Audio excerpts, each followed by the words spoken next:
commercialization of this whole, One, yeah? This is science. How do we stop when we can make money out of it? When we talk of science, we need to be very careful. Yeah? Carbon credits is not supposed to allow anybody to continue polluting. Yeah. Carbon credit was designed in California in the late 90s to avoid pollution. And what does it mean?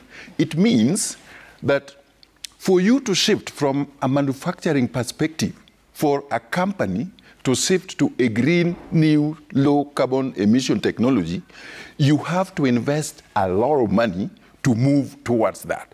Now, why did carbon credits come? It's called cap and trade. It means that there are companies that are already entrenched in the business of production. Because listen, climate change, we also have to look at the humanity and the livelihood support.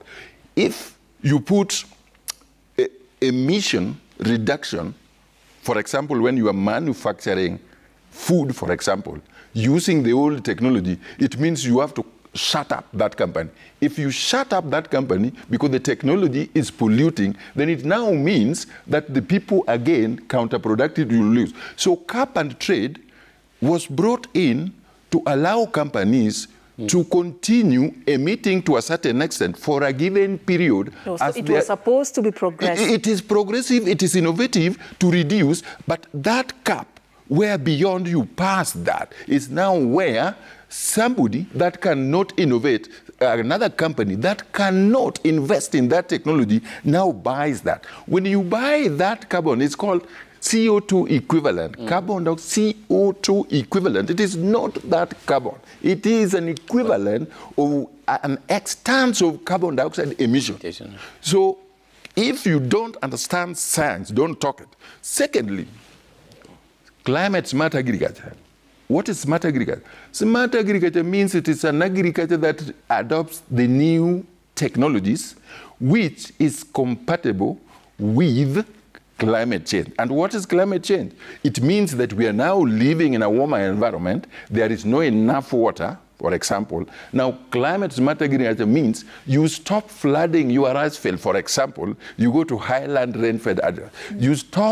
You now use drip irrigation, precise irrigation, which is now digitalized, like the one in Israel. What does that one mean? Now use water efficiently, because we are now in a scarce water world because of the warming. When now we go into the energy efficiency, which now in the climate science terminology is now minimizing emission. And when we talk about emission, which is mitigation, on the other side, in climate change, we have two terms.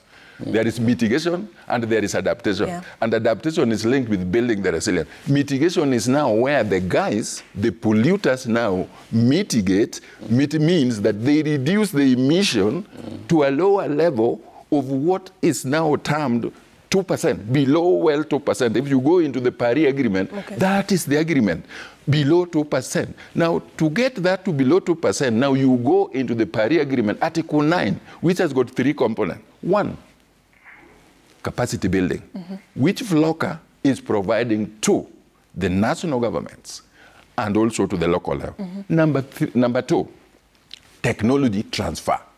This technology transfer is now what we mean now within those trading systems, within those markets. Now means that you change from the old polluting technology into a new technology, or for example, renewable energy. Now you need to transfer. But what did not come out in the outcome of the Nairobi summit? Those technologies needed to be transferred free of charge. Because they are expensive. You cannot access them. So the true debate now means that if these people were genuine, although we were African ourselves here, so we were genuine to ourselves, but the others must now bring that technology without that overhanging cost. And then the third one is now the finance. The finance must be available in three things. One, it must be in scale. Scale means huge, because we need $1.7 trillion per year up to 2030 to reach, I know the PS will talk net zero by 2050, $1.7 trillion. So we need money in scale. The unfortunate thing Africa has never accessed this money. All along, statistics are saying, oh, 10%. I hear some 10% of that the climate finance flowing into Africa. It is not true. It is 4%. And that 4%, over the 4% which is flowing to Africa, 80% is going to mitigation, renewable energy. Only less than 30% is going to adaptation. And adaptation is what the people on the front line require. Okay, Peter. Finally, it's not about the outcome. Declarations have been made right from 1992. This is not the first one. It's not the first one. What needs to be done? Let's take our own local solution, scale them up.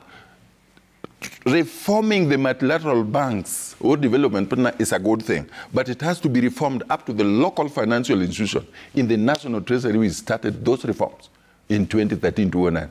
That is now where we have yielded this flocker coming up. And now we have something to sow and export to other African countries. This is what is important.